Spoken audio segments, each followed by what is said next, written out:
Welcome everybody to the masterclass. And we're really excited because one of the critical elements we're focusing on this month is presentation skills. But today we're taking this deep dive with Mariah-Jane Thies, who has been, super purposeful and passionate for over 30 years about presenting. She is a huge part of Toastmasters. So Mariah, I know that you bring so much dedication to really fine-tuning people's ability to engage and connect and have impact with their audiences. And we're really excited to learn from you today. And do you want to share with us just some of the agenda and where we're going to go today? Sure, absolutely. Okay, so welcome everybody. I'm thrilled to be here and I'm super pumped that we have this much time together because normally I feel so rushed with things, but we're going to do a deep dive into some movement. So yes, you're going to have to move. No, you don't have to dance. There will be no dance steps to learn or anything like that. We're going to be looking at our movement profile or movement signature, almost like a personality test from a movement perspective. And then we're going to apply that to some speaking. So I've got all these different quotes and stuff that we're going to practice speaking with. And we're going to kind of start with it with also one idea that I think is sort of under talked about, which is presentation skills. You can work on them all you want, but if in the moment you're nervous and there's sort of a limiting or a shutdown, even a percentage, that can be what limits your dynamics, limits your impact. So I'm also, as Carolyn mentioned, I've been a dance educator for decades, but I'm also what's called a brain gym instructor. So helping people manage stress. So we're also going to do that so that putting those two things together, you're out of stress, you've got some skills for being out of stress, then you blossom out your dynamics in your daily life and it shows up in your business. What's that going to bring for you? It might have immediate results. It will certainly have long-term results though. And so we're going to have fun. I've got hopefully music you're going to like as well. And that's great. Can I just interject here for a second too? So what we're going to be learning here, really, this is the way I think about it, is not just the presentations we're making to big groups, right? This is also presentations that we may be making one-on-one or in the small breakout rooms at the Ground Connection when you're presenting your information, whether it's going to land, whether it's going to be remembered, whether it's going to have an impact to support your business to grow too. So absolutely. This idea of wanting to share this came to me after some breakout rooms. I don't know how many months ago it was now, but where I was like, it's not that these people are struggling just for the words of what to say when you get a 30-second pitch, but it's that, I'm sorry, but I've witnessed many that are, say, very monotone.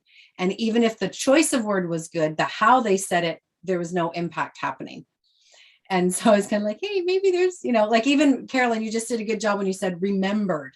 Like you made some impact with how you said it.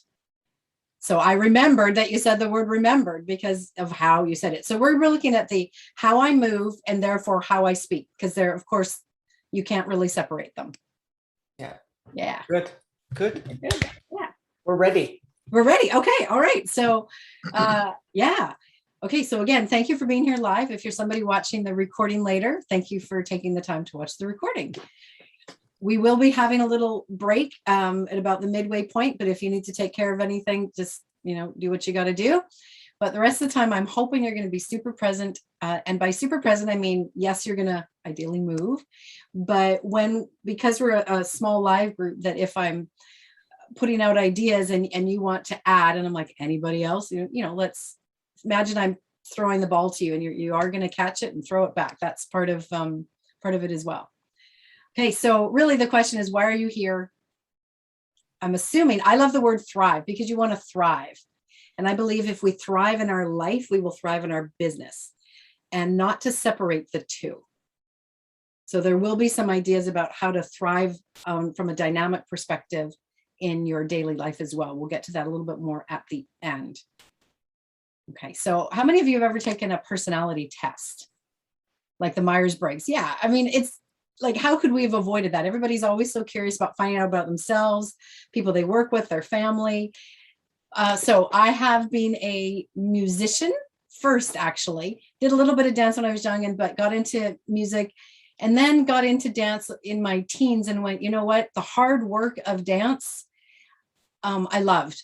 I loved the performing of music, but doing my scales, not so much, but give me a performance and I was all over it. Whereas with dance, if you wanted me to practice day in and day out, I was there. And so I knew, okay, that's what I got to do. And I also knew right from the beginning that I wanted to be a teacher. I did not have children. Instead, I have had students.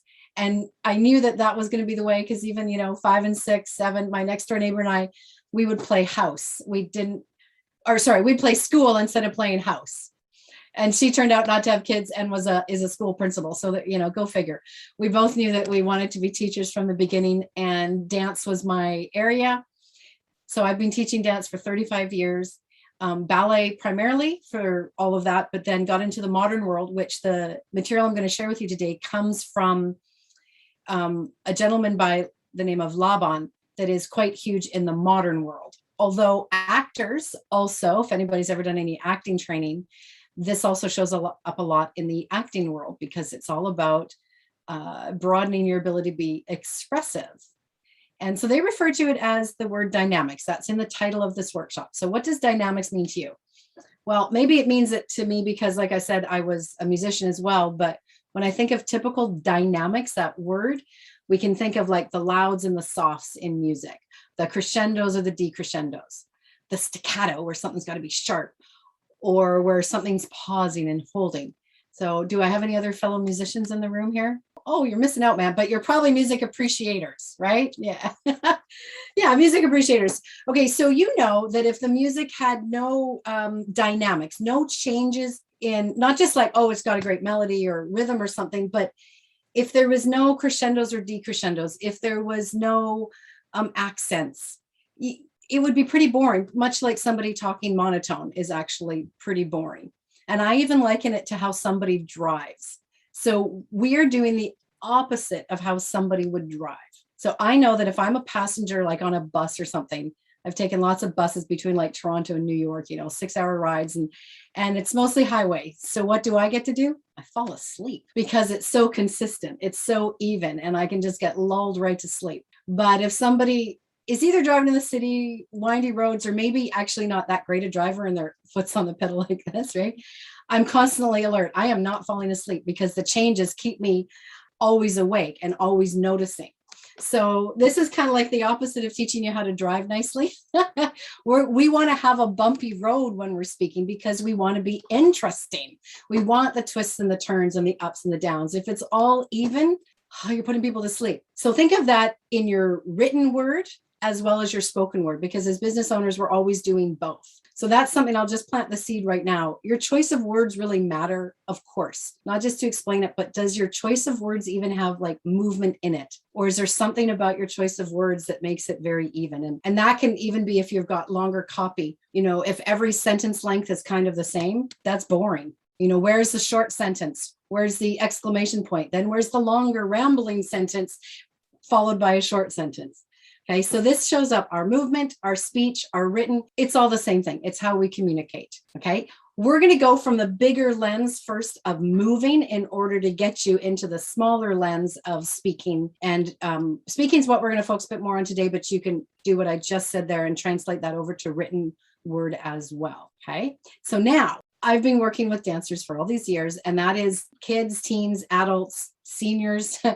And a lot of times, of course, there's the goal of an exam, a competition, or at the very least, the recital, the year-end performance. And what I'm used to seeing in the studio, in the safe environment of the studio, could be a wonderful performance, but you put them on stage in that slightly stressed position and things fall away, things fall apart, kids shut down. I'm sure if you've ever had your kid dance, a lot of adults, honestly, it's kind of sad, but it's true.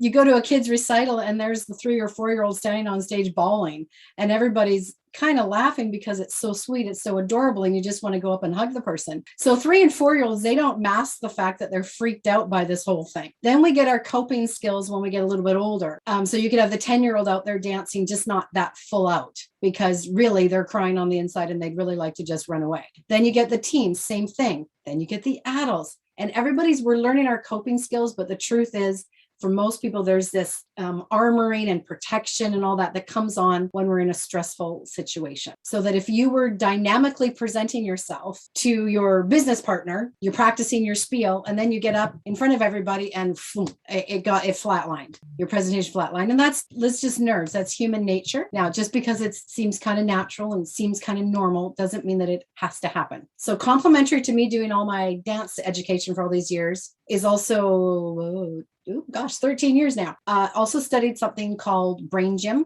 which is about using movement and being in the body to help keep our brain nicely connected so that stress does not affect us to the same degree. We can stay in what I call, or what they call, a whole brain state. So the parts are integrated. Our two hemispheres are integrated.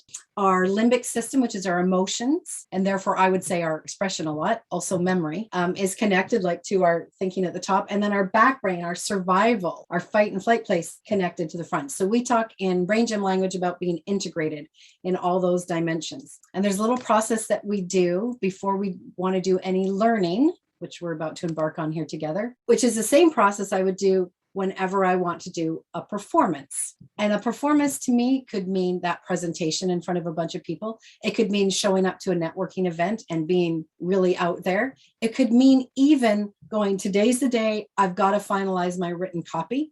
So I'm in my moment of how am I really going to say it? This is stuff that I do daily. I actually would say I do practice what I preach, and I do this type of stuff every day. So we're going to start with that because I want you to be at your best to learn and to have a new skill simply to get de-stressed before something. Okay. So that sounds good to you. And you can pass this on to friends, family, loved ones, everybody, because if everybody got to the state we're about to get to, the world would be a very different place. Personally, don't think we'd have wars if we all were in our calm, centered place.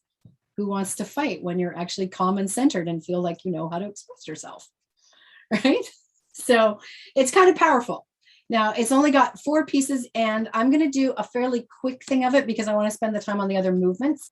Okay, so here's my 4 pieces, ideally going in order. So let's get that in there. Number 1. I hope you all have some water nearby. If not, when we do our bio break, for sure, go and get some. And we're going to do what's called the sip, sit, and swallow. Let's all take a little sip of water. So that'd be like maybe a tablespoon or something. Then let it sit under your tongue and then swallow.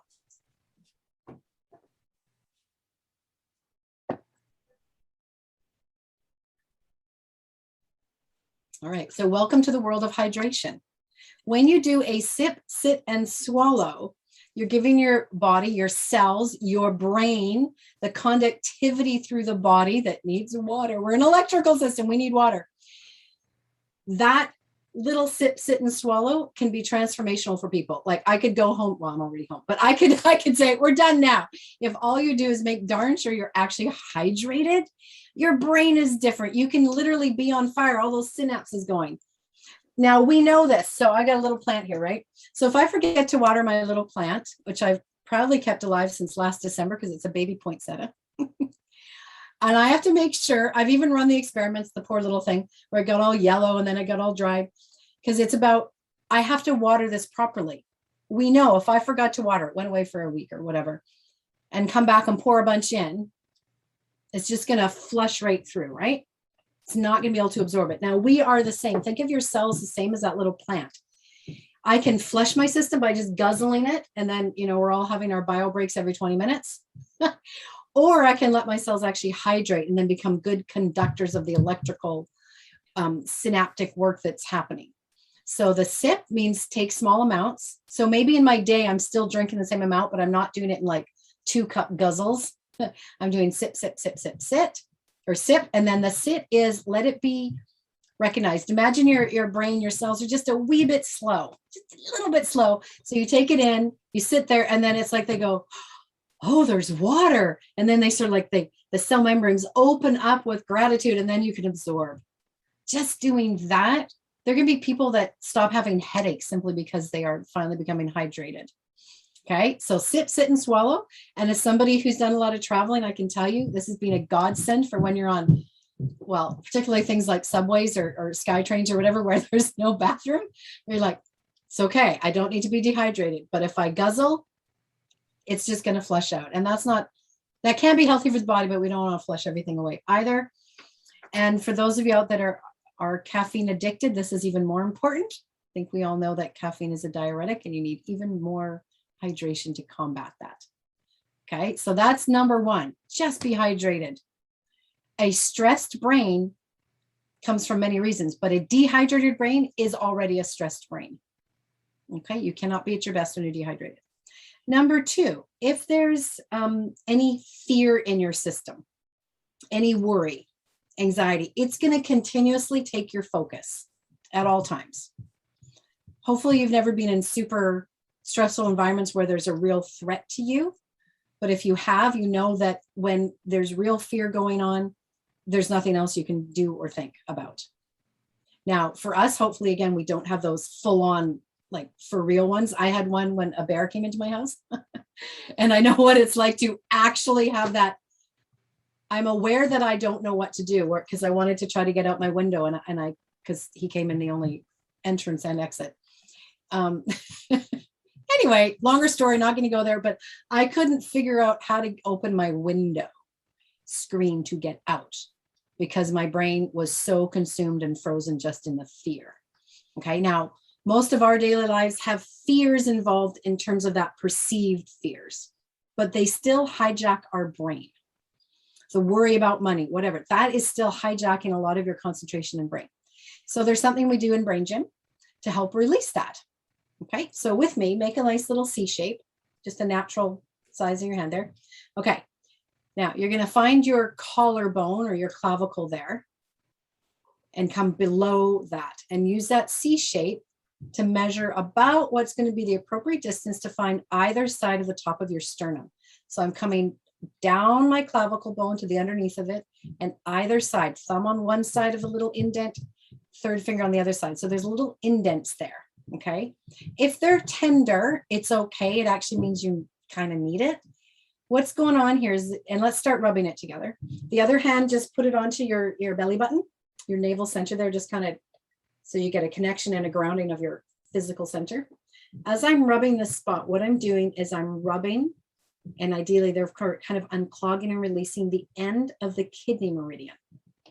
So this comes from Chinese medicine, where Western medicine is now even finally on board going, okay, fine, we've proven that meridians exist. So, but this is age-old wisdom. Rubbing the end of the kidney meridian here can help to release that fear and anxiety because kidney meridians or the kidney is associated with fear, worry, anxiety. Now you can add more bang for your buck by letting your eyes move like as if going across the horizon. So let's add moving our eyes left to right and right to left. The goal for doing this and the way you know that you're complete is if your eyes no longer jump and kind of quickly flip from one side to the other, but are able to pass through that midsection smoothly.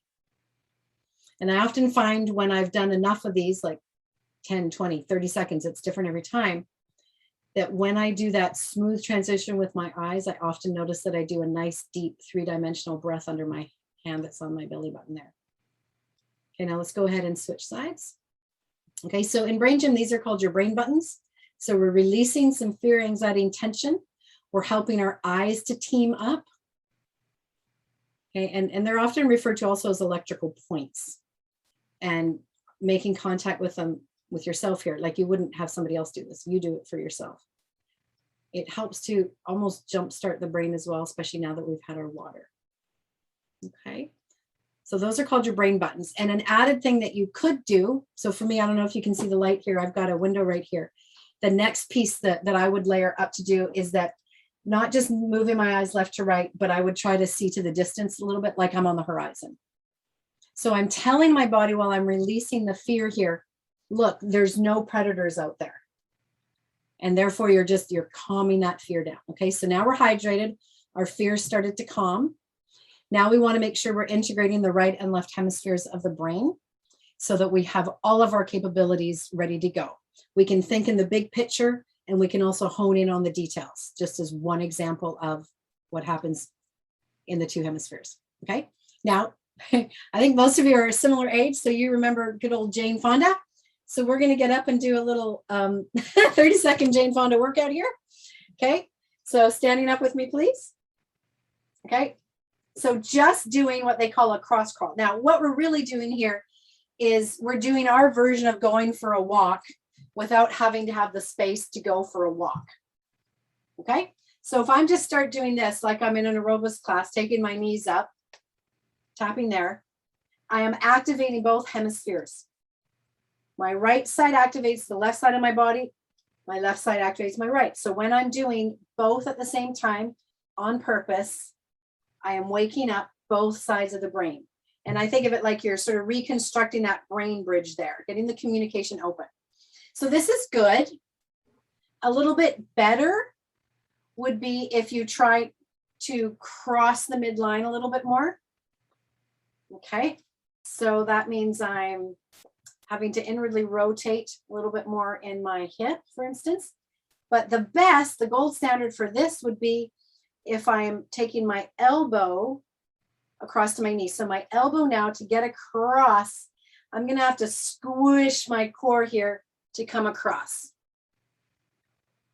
And if you can't quite touch, that's okay. The goal is to try to get there. I'm like, oh, I can't quite make it.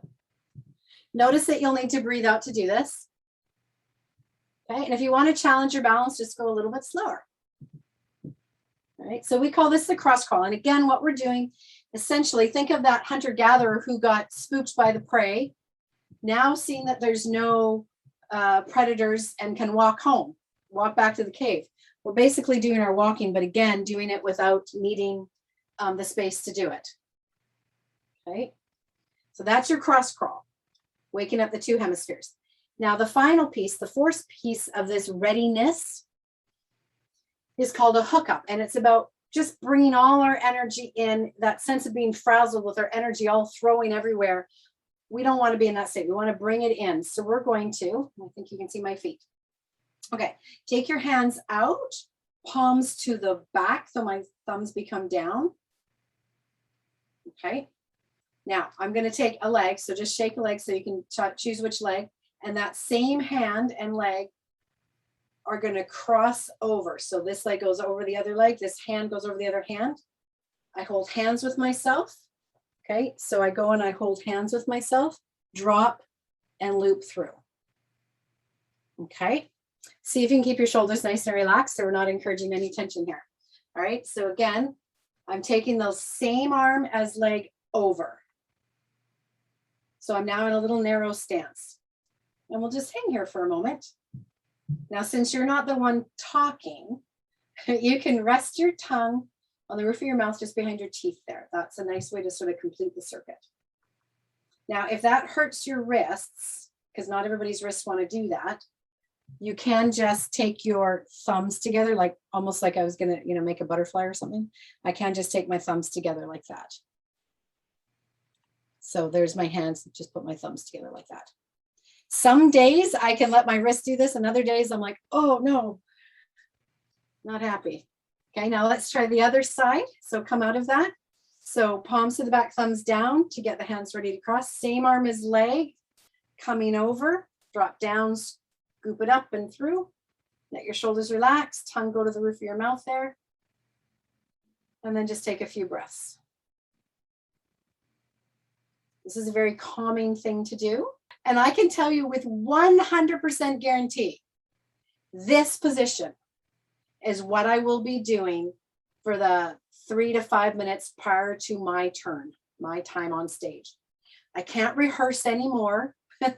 3 more minutes of rehearsal will not do anything but actually stress me out. This will be what will just pull my energy in nice and calm, and I'm like deeply inside myself.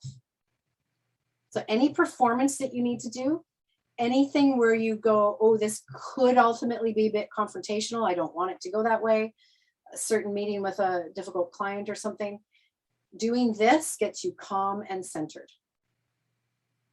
Now, please keep in mind, to me, and we're staying here while I talk, yeah, that keeping calm doesn't mean I'm not dynamic. In fact, it allows me to be more dynamic because I'm not in a reactive place where I'm just stuck with my reactive self, but I'm actually in a way where I'm about communicating.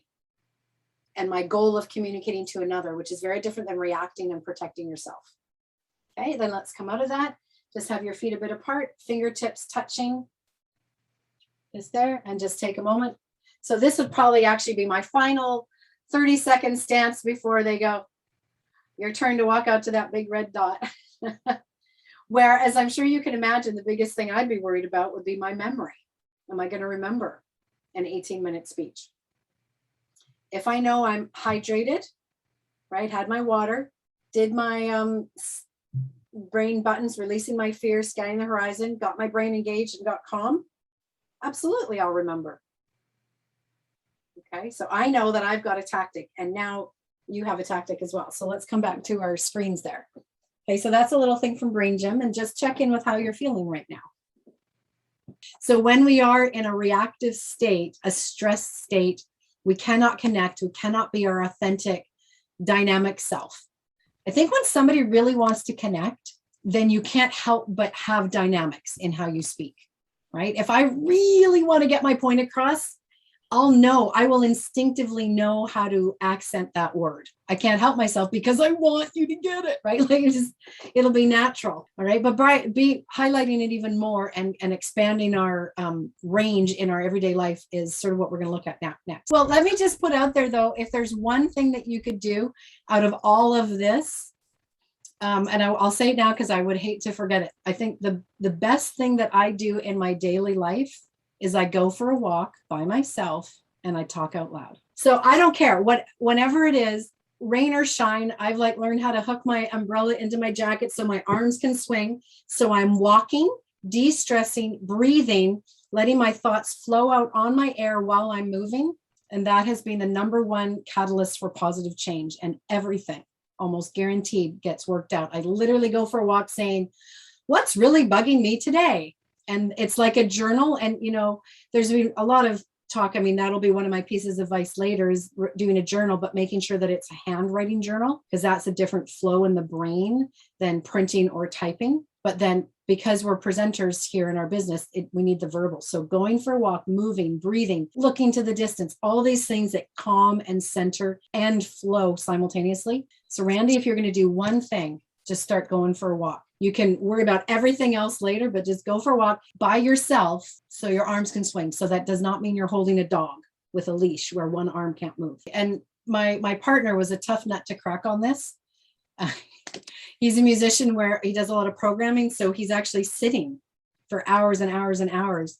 And he has been a tough nut to crack. But now he's just as ritualistic about going for that walk, especially if he's feeling creatively blocked. So I think a lot of people get into that, I can't take the 20 minutes or half an hour away or whatever it might be that you think that walk's going to be. But I can guarantee you, and if you get into it, you realize you get an exponential return on your time because your energy is so much better. If I've gone for a walk and come back and write something, it's good. If I didn't go for a walk and write something, it might be mediocre or possibly even crap, and I got to redo it anyway. So we are meant to move. Maybe that's a big message right there. We are meant to move, and we're meant to communicate while moving. We're just going to have a tiny moment of theory here about a gentleman by the name of Rudolf von Laban, actually, who is the father of this movement analysis and the lens with which we're going to look at movement in a moment. And I just need to make sure you know that, pay credit. So I'm not taking credit where credit is not due, but giving it to where it is due. So he was a choreographer and a teacher and all that, but also many things. He was a true sort of Renaissance man. He was in Germany just before the war and fled to England because he saw the writing on the wall and said, I need to get out of there. And he was actually hired by the British government to conduct time and motion studies for the purposes of bringing greater efficiency to the factory output. This idea of how are we moving that will allow us to be the most efficient? And it didn't mean just, am I doing the perfect little knock, knock, knock? But what he discovered is going to be a guiding principle of all of this is recuperation through change instead of arrest. Recuperation through change is better than arrest. So the more diverse we move, we are constantly renewing ourselves because of that diversity, like a healthy diet. Okay, so we are going to look at movement through the lens that he decided to look through. 4 things: weight, space, time, and flow. Okay, so I'll say those again, but you'll experience them a lot in a little while. Weight, space, time, and flow. So they sound kind of like big theoretical umbrellas, and they are. But this work, when we start to narrow in and say, and look at your use of weight, look at your use of time and all that. In this case, it had been the factories for me in dance, for expression, for us as presenters and speakers, but first and foremost in your everyday life, looking to see that you're having a diverse way of being and moving. And this stuff has been, that was back in obviously 30s and 40s, but it's been around since then. And people actually in some organizations use it to profile people to see if they're being placed in the right job. It's used for coaching professional athletes, Olympians and whatnot. The US government has consultants in this to be able to understand and read other people's body language. Apparently, and I don't know if this is true, but you know, good old Google here, apparently was used to analyze the movement signatures of notables, including Saddam Hussein, to establish whether he was lying or not. So it's like a full body thing of looking at like a lie detector. And Disney uses it in their computer animation stuff to make sure they're getting expressive characters. And there, by the way, there's good old Laban. He also did a lot of movements in space. So when we're studying movement and the natural ways where you might naturally go stronger or naturally go lighter, we do it inside this shape called an icosahedron. So there's a visualization of somebody carrying a strong weight. It could be considered a little bit of a burden, but let's just look at it as strong weight is when I need to have my power. You're usually very grounded. Now, strong weight is different than heavy weight. Heavy implies not that I'm necessarily using my power, but that something could be weighing me down. So with all of these, we're going to look at the 2 extremes. And then ideally, by looking at the extremes, you have everything in the spectrum between. So we have weight, strong weight. Here's another version of strong weight, like a cartoon kapow there, that I would have used strong weight. Or you can think of karate where they do their very strong weight, you know, break the board or something. And then we ultimately have the complete opposite. So that bubble is about lightness. So I also think of this as impact, the impact of the elephant on me or the impact of the bubble, something that is strong weight or lightweight. That's external to me. Then I can also use my weight in a way where I'm trying to be light or trying to be strong. And then there's another, I love that one. You've probably all done that where you're trying to actually feel the lightness of simply a little snowflake on your tongue. Okay, so let's get up and we're going to move with some strong and light. So I'm going to check my music volumes here. Okay, so clear a little space for yourself, please, so that you can move around pretty much what I call like your space bubble, so that if you did one of those kapowies, you wouldn't knock over a favorite vase or anything. Okay, how's that for sound? Can you hear me? Okay, so I've chosen music that sounds like it's got some meat behind it. All right, and all I'd like us to do, let's start with the arms.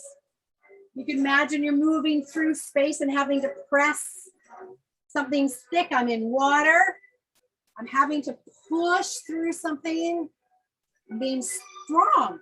I'm putting my weight behind what I'm doing.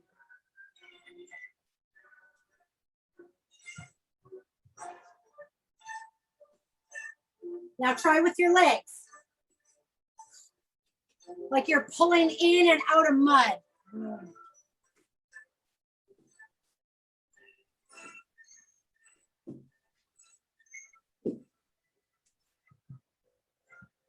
Okay, so images, any images you guys want to get. I'm pushing and moving through something thick. I'm trying to show up. You could think of it as angry or aggressive, but it doesn't always have to be. It could be simply that I'm powerful. So this particular song is actually from the ballet Romeo and Juliet. And it's, so I think of it as, it's when the royals are coming in and there's, each of the houses are coming in and showing like they're in charge of the town. So they've got their power behind them. Okay, now that one probably had us moving a little bit more slowly. Now let's stay in our strong weight. but we're going to rock it out a little bit more. So you might find that you're naturally going to want to go a little bit faster. Okay, so again, you could do some little jumps if you want and practice what would it be like without, you know, breaking the bones in your feet or anything. What's it like to land with strength where you go, I'd crack the glass underneath me. Okay, so let's rock it out a little bit.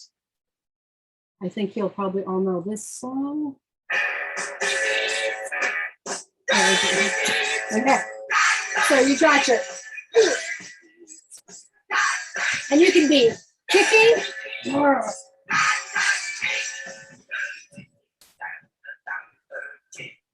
pushing down, smacking and punching and kicking. Basically, you're rocking out at the Christmas party.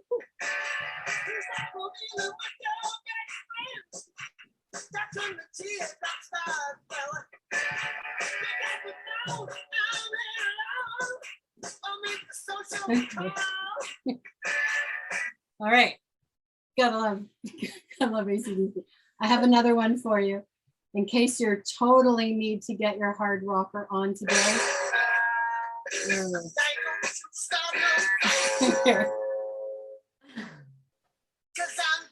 Yeah, there you go.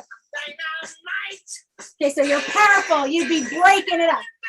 People don't want to be in your way because they get hurt.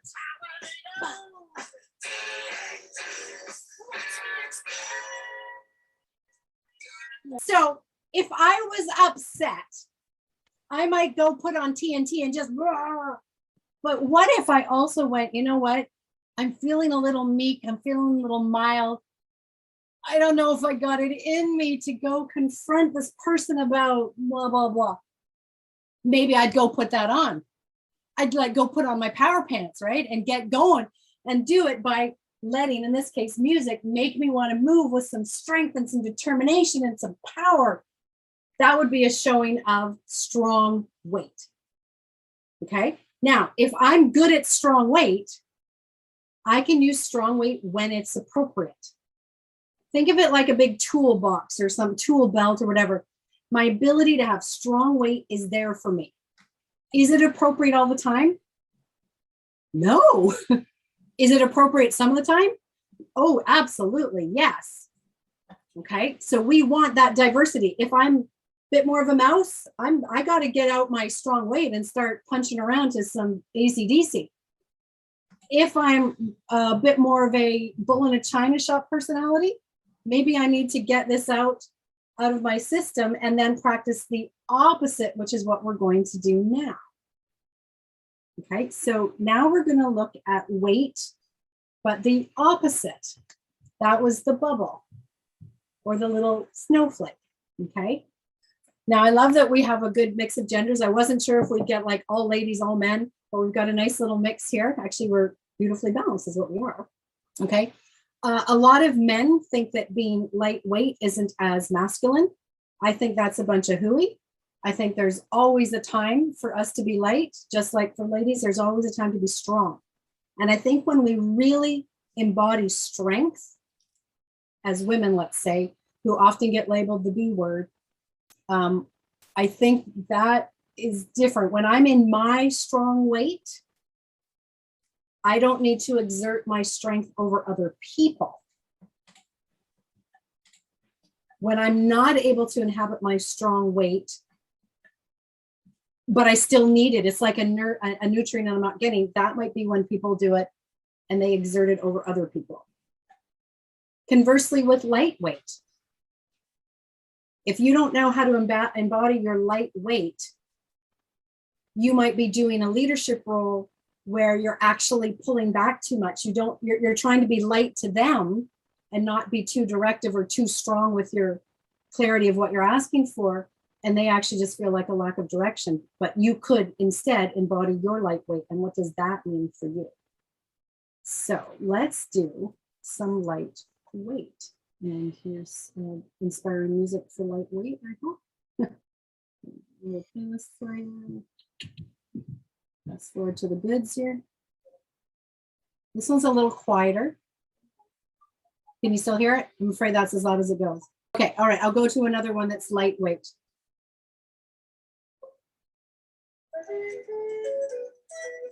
Can you hear that one?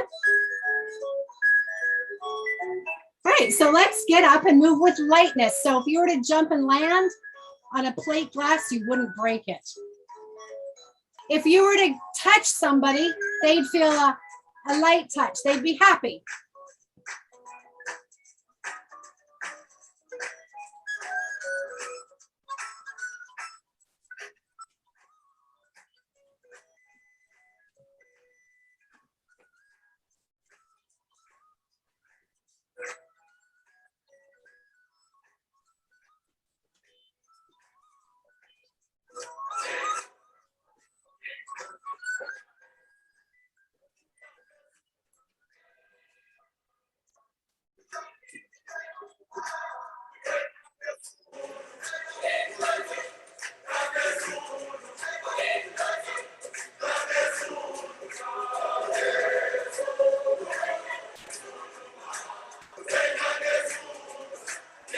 There we go.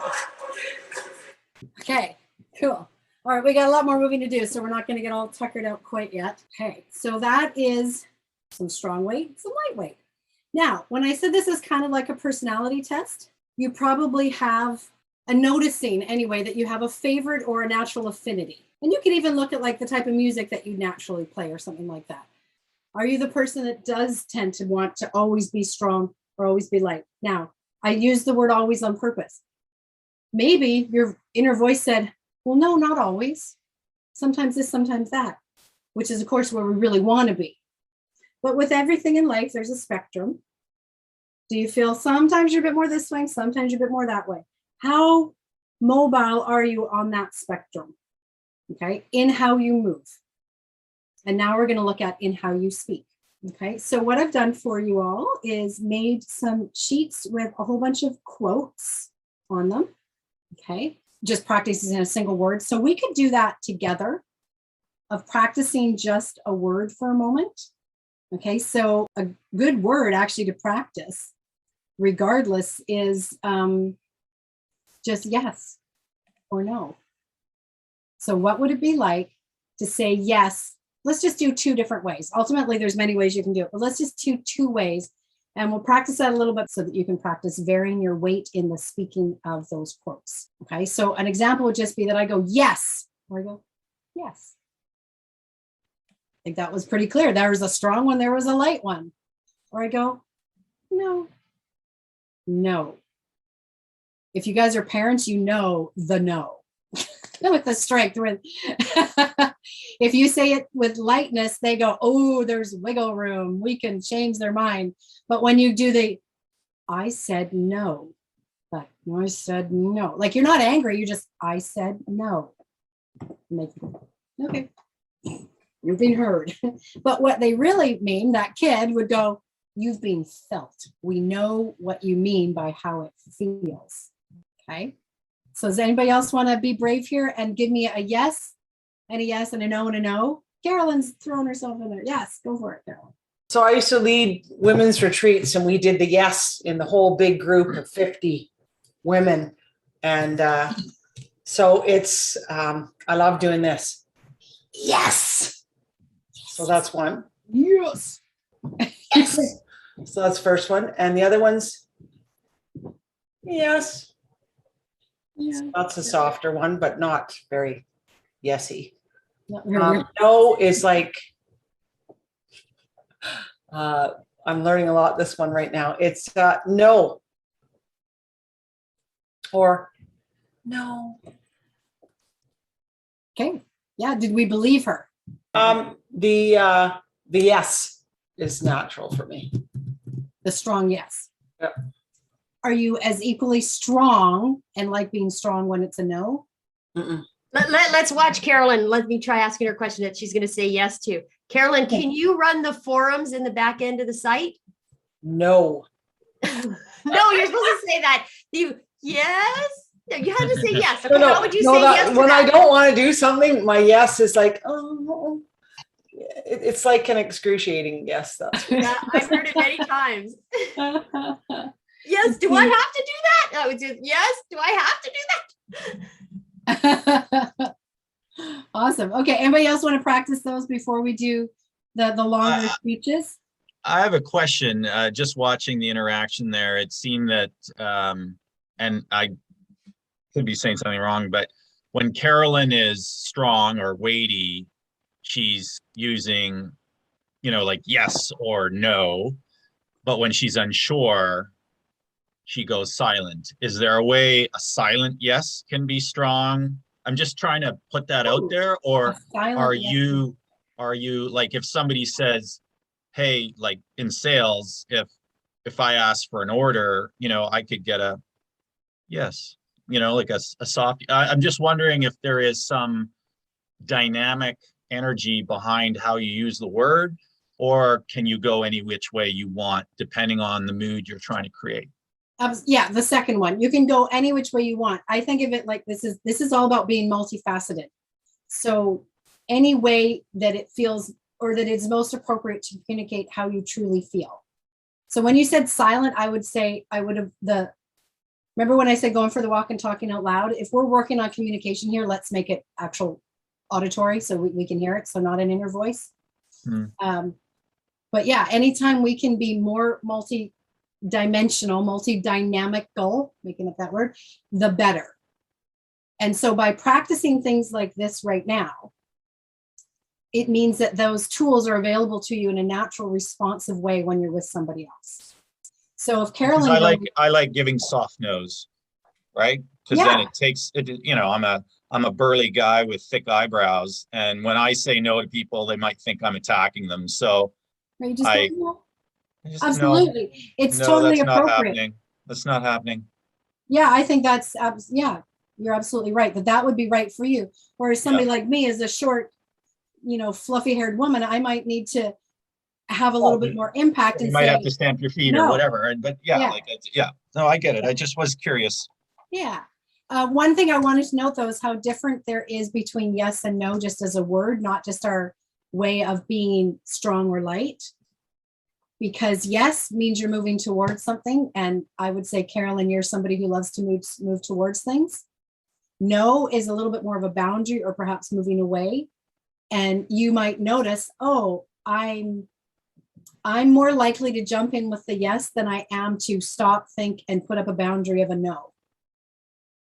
And that might therefore show up in how you say it. So practicing a strong no, I believe practicing saying a strong no or putting on TNT and punching around in the morning will actually help you develop that skill so that you're confident in it, you're grounded in it, it's authentic, people believe you. And it's just done. There's not this that always has to happen as well. So Carolyn, again, because you had shared earlier about you doing yoga, if you want to get really good of your strong weight, but in more diverse circumstances, maybe you go, once a week I find some YouTube video and I do kickboxing. And you just experience strong weight in a variety of ways more often, and then it becomes available to you. Mm-hmm. Okay. Yeah. No, it's good. And just not to just be in the yoga sphere so much. Like I used to do a lot of Pilates, like every day and teach it. Mm-hmm. And I haven't done that, but that has like music as well as, body movement with it. So yeah. I can start incorporating some of that again too, because I think it's this mind body. It's what Pilates is all about too. It's the mind body connection. So is yoga, but Pilates is a little bit different. Mm-hmm. And I love that music goes with Pilates. Yoga that really isn't that much that way.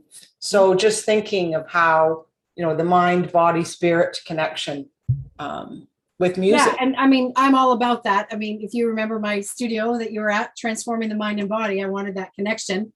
Wasn't brave enough 20 years ago to put in the word spirit, but now though, I would be adding that our movement practices are often very much about strength, flexibility, or calming. And my suggestion to you, and actually one of the big pieces in my TED Talk coming up would be find things that are about an expressive nature. So it's not that I'm doing it in time to the music, but I'm going to find an expressive reason to move that way.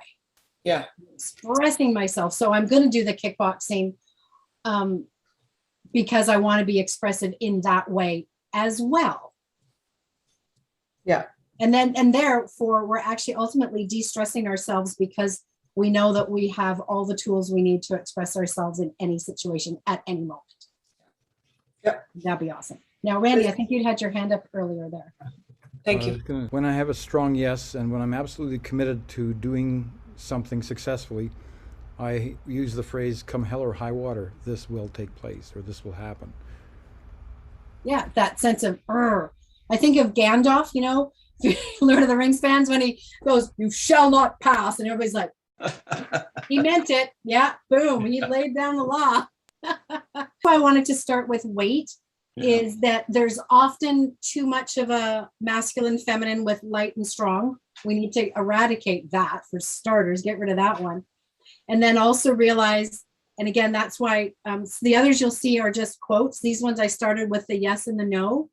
And I also threw in the word why, because how you use why, how you do questions in yourself, with a partner, with a potential client, where you're trying to draw stuff out, whether you're going light or strong there is going to really change the tone in the relationship.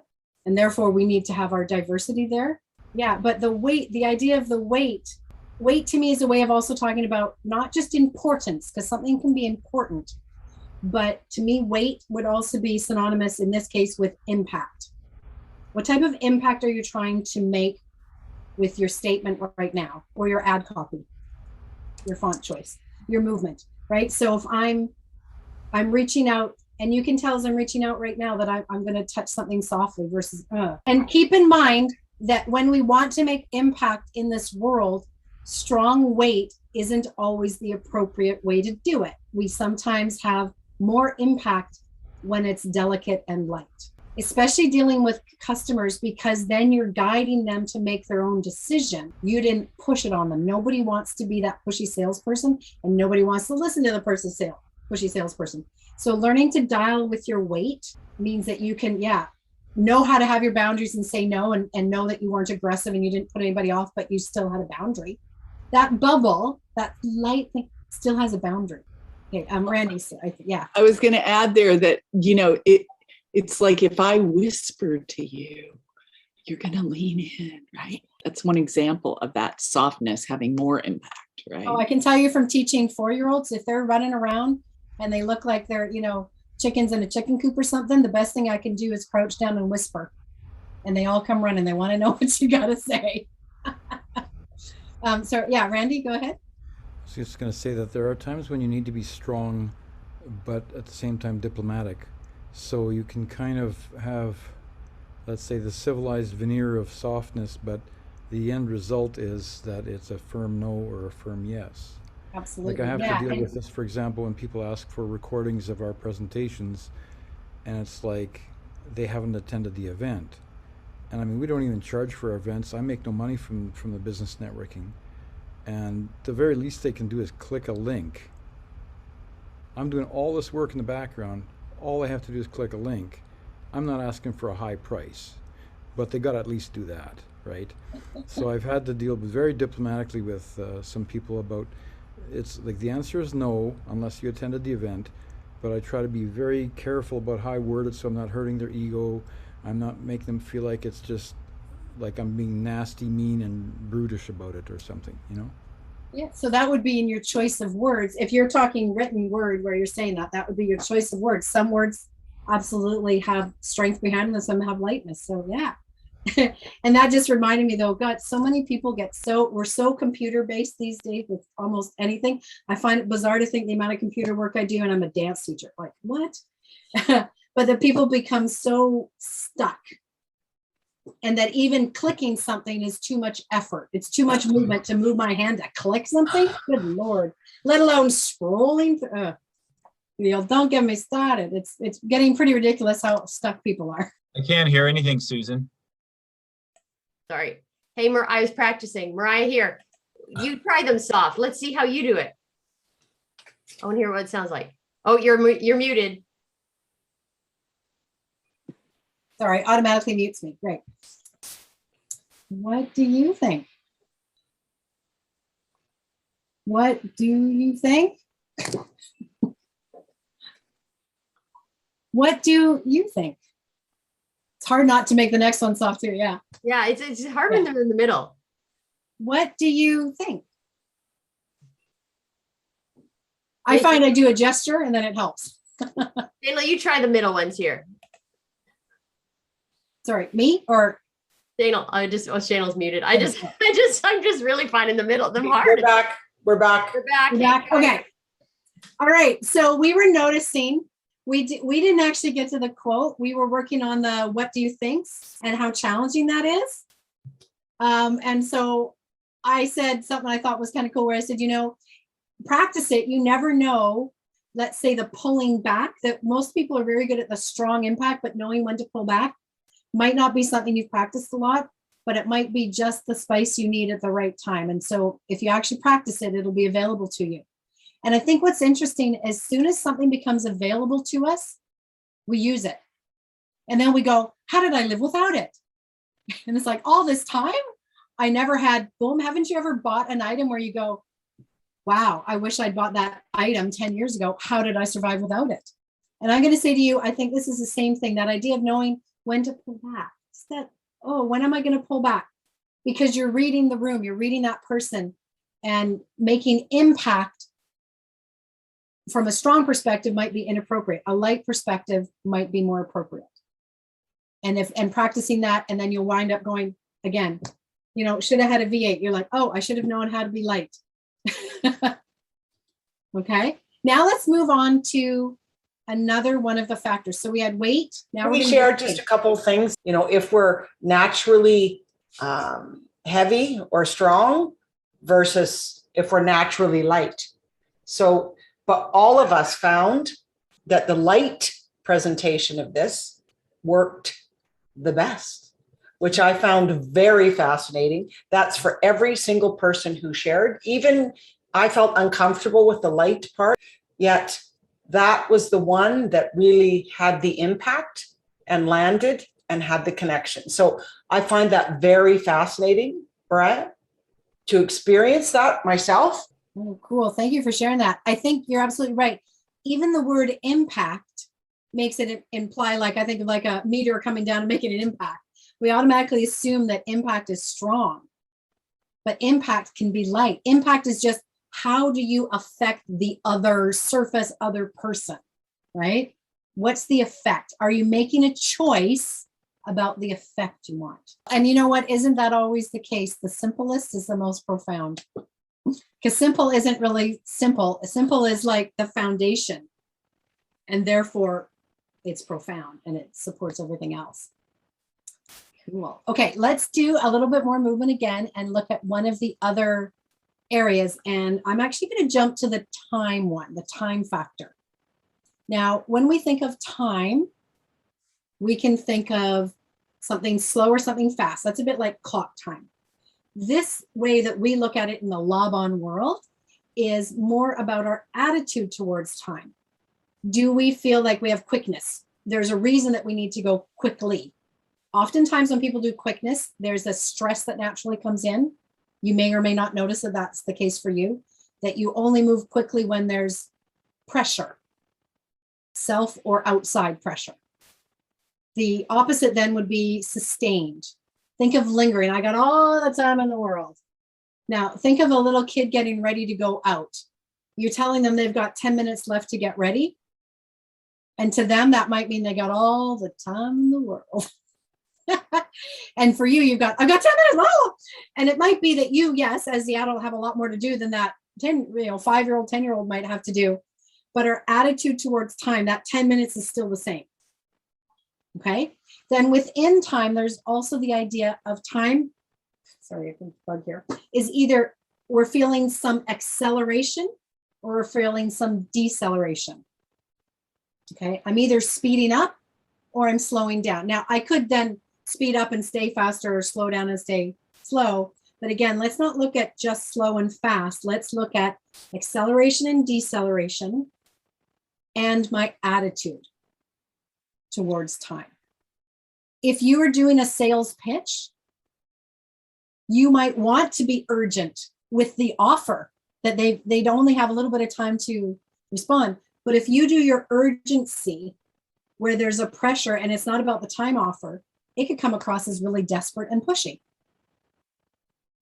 But if you're too sustained, like you got all the time in the world, they might go, well, clearly it's not really that important that I do it now. Okay, so we all have our natural thing, and it shows up. This is a good one to ask the people around you. Are you generally a person that moves with more quickness or more sustainment? And if you're a match to your partner, boy, does that make like going on vacation nice.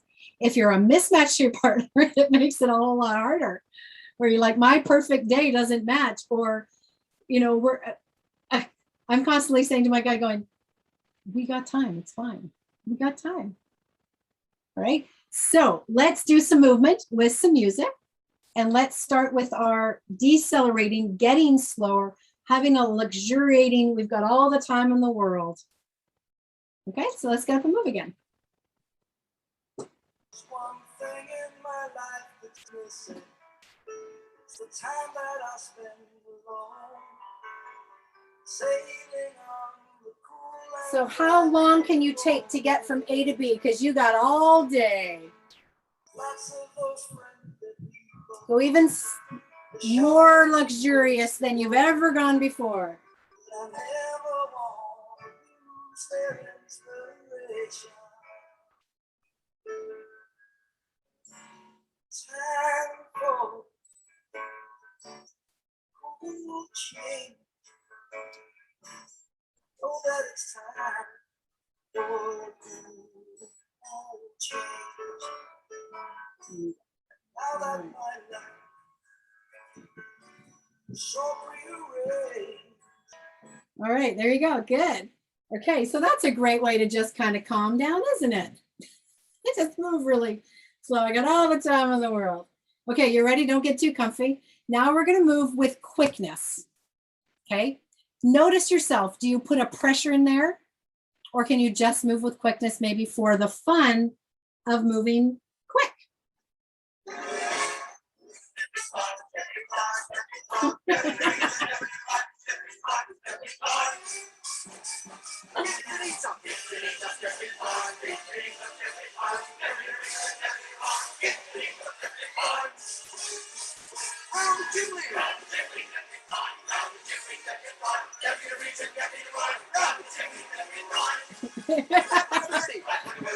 Oh yeah, black like a birdie. There you go. Okay, so welcome back, everybody. In the breakout room I was in, a little piece came up that I wanted to add. When you're trying to expand something, know that this is kind of like singing principles. I can only sing a vowel. So we did a little bit of the what do you think part. I can only expand, say, the A on the word what, or the I in the word think. So if I'm doing what, I go, how do I make it bigger? So I can do the what. Again, that's a bit over the top, but so if I did what do you think, I can only expand on vowels if I'm trying to do a deceleration. So you can put pauses between the words, or you can expand the word on the vowels. Okay, and that idea that people need time to digest stuff, we need the urgency. When you're giving an urgent message, make sure it's in shorter words that are like grade 7 level, right? So that we're not processing a complex word quickly. If you got more complex words to do, you're going to stretch them out or put pauses before and after so people can actually understand you. And I want to do space. So space. Now, space is a very fascinating one when it comes to speaking. I think you understand the impact, the weight, the light, the strong, the acceleration, deceleration of time, but space, that one's a bit more heady for a moment. If we were only doing movement, space, we can be direct. I'm going from A to B. I'm looking directly at one thing, one person, or I have a very clear idea. Boom. Okay. Or I'm not indirect, meaning I'm not looking at anything, but let's use the word multi-focus. I'm all encompassing. I'm taking it all in. Okay. And in our communication, there's the idea side of it is like the pinpoint detail or the big picture and everything applicable to all context type of ideas. But for my speaking, where it's not the words, but the how, I can also look directly at one person or have this sense of everybody. But I also think there's an added piece to it of feeling like I'm putting that word through the eye of the needle. Or if I'm trying to be inspiring and wanting to kind of have dreamers, it's almost like I want to fill my words with a cloud where it's like, yeah, you can inspire this idea. So it's almost a little bit about your airiness, how you're using your air. That if I want to be inspiring, where there's this idea of expanding to everything, I need to speak with an expansiveness in my voice. But if I'm trying to narrow in on a very detailed thing, I'm going to use almost like a different articulation, right? So let's do it in movement first, because as always, if I can do it in my whole body, I have a better shot at doing it just vocally. If my whole body doesn't know it, my voice has got nothing to go with. Okay. So for directness, this is also when you go, I know I'm making a bridge between like point A and point B. So I'm just simply taking my arm out to touch my shelf, let's say. Boom, very direct, versus all encompassing where I go, it's everything. I didn't have a place I was stopping. I wasn't pointing to my window. I was gesturing to everything. Okay. So the direct route, to me, that's a lot for a lot of people. Their daily life is when we're on purpose in our business, we're very direct. When we have our downtime, we get to be multi-focused, where you get to move, do many things, and you're always switching and all that. Okay. And it has its own affinity as well. So any questions about space? We're going to move. I'm going to put on music again, and we'll just do like 2 minutes of moving and then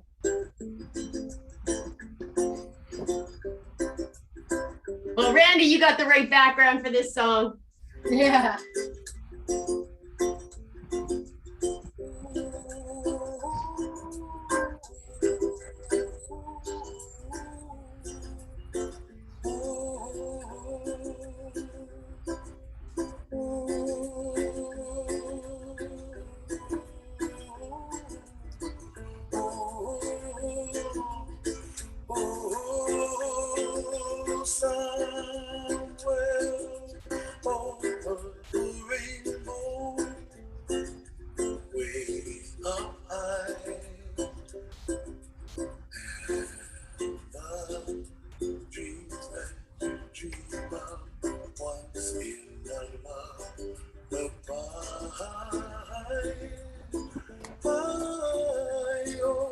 Okie dokie. So that is our sort of our space. Sorry about the music not being loud enough. I'll get little speakers next time. Okay, now I want to just point out one thing about multitasking. Okay. A lot of times in our business, we're very direct. We know what we're working on. We're very focused. We're very singular point with what we're working on. Yes, we need our big picture and all that, but what we really need is the ability generally to multitask and take all in, not have too singular focus, so that we can read the room. So that I can be working on getting this ready at the same time I'm pulling this prop in, or I'm clicking that PowerPoint at the same time I'm still able to take things in. And sort of a final piece that comes back to the de-stressing we took the time at the beginning. When somebody is under stress, they get very narrow in their focus. Okay. So a suggestion when you've done your de-stress stuff is then to practice what we just did there, which is some multi-focus work. That idea of not switching focus, where I go, I see this, then that, then this, but that I'm seeing it all. I'm not lasering in on any one thing at any one time. I'm letting it all come in. And for a lot of people, that can be overwhelming if they're not used to it.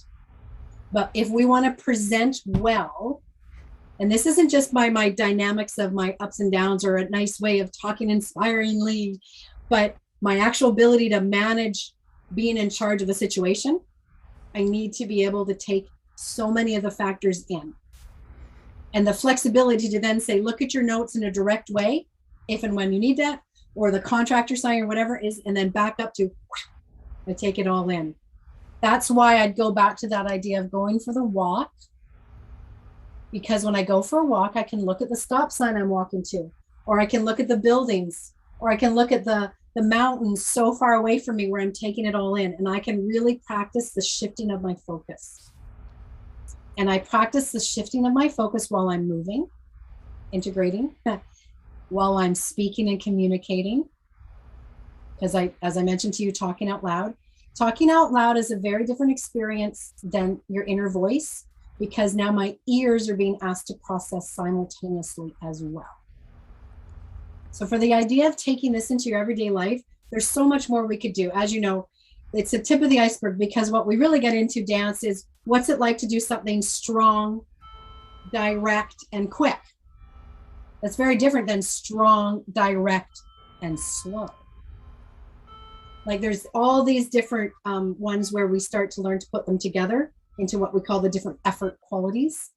And that maybe can be a follow-up workshop if we want to get into this even deeper. But right now, just the idea of your two extremes, but your daily life, how do I bring it into my daily life? How do I enhance my dynamics? And I would say the number one thing to do, go for that walk, play with your focus, change the speed that you're walking, do a luxurious walk, then speed up your walk, talk slowly, talk quickly, make your walking and your talking match their speed, make your walking and your talking mismatch your speed.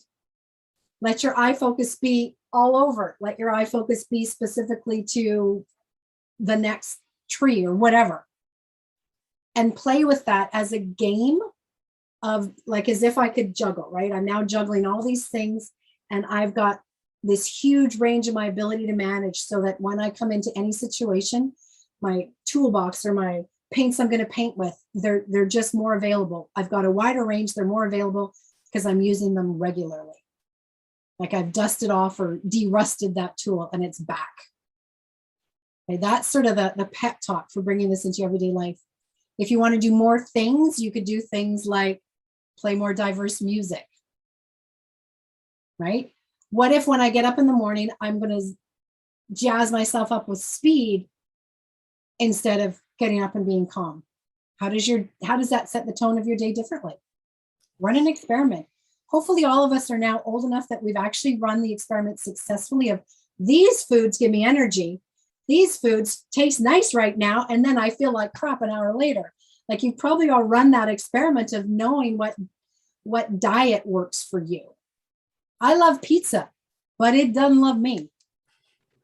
And I run that experiment about every 6 months and go, yeah, well, gee, it's still the same. What do you know? And I go, if I want to be on and focus for you folks today, I know I needed to have eaten eggs for breakfast. I know that. So for me, going into something that could be considered pretty stressful, the TED Talk coming up, I know what breakfast I will have. If you making an impact is really that important to you, it's never about just that 5-minute presentation or that hour presentation. All the preparation that goes in before that. Have a proper diet, like I just talked about. But now what I'd say to you is look at your movement diet. Is it nourishing? Is it diverse? Is it what you need for that next stage? And now you just have kind of like new lenses to put on to go, just the real tip of the iceberg of the weight of light, strong, accelerating, decelerating, or quickness, sustainment, and direct or multi-focus.